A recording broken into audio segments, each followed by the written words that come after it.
War of Words was just launched in Altamont Springs over the air. Radio Jihad is a privately funded program that does just the opposite of what its title implies by attacking Muslim extremists.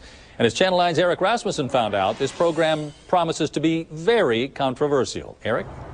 It certainly does, Bob. We've taken you inside the news van here to show you that, oddly enough, this program airs on a local radio station, 8:10 a.m., that recently switched to a Christian talk format. Now, the producers of this show in question insist their focus is political, but that also includes taking on the practice of Islam in America.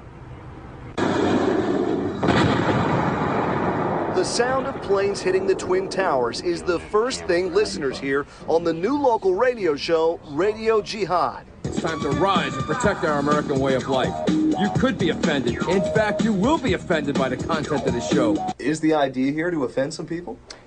No, the idea is not to offend people. The idea is to educate. Vito Esposito, who only wants to go by his radio name, is one of the hosts of the show launched by a controversial group called the United American Committee. The group says it wants to expose cases of Muslim extremism. Everything that we mention on this show has been checked, rechecked, and double-checked. But Alan Kornman admits the voice of a jihadist on the show is made up. Can you imagine having to listen to that crap 5 times a day? What are they calling camels, goats? That does add another dimension to the show. Does it ever border, some might think, on bigotry a little bit?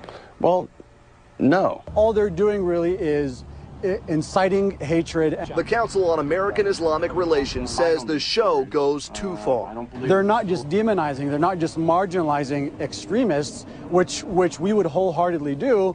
They're doing it to all Muslims and to Islam as a whole.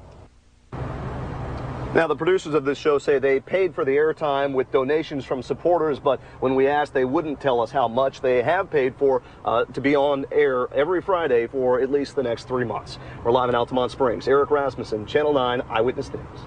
A Brevard County elementary school principal arrested early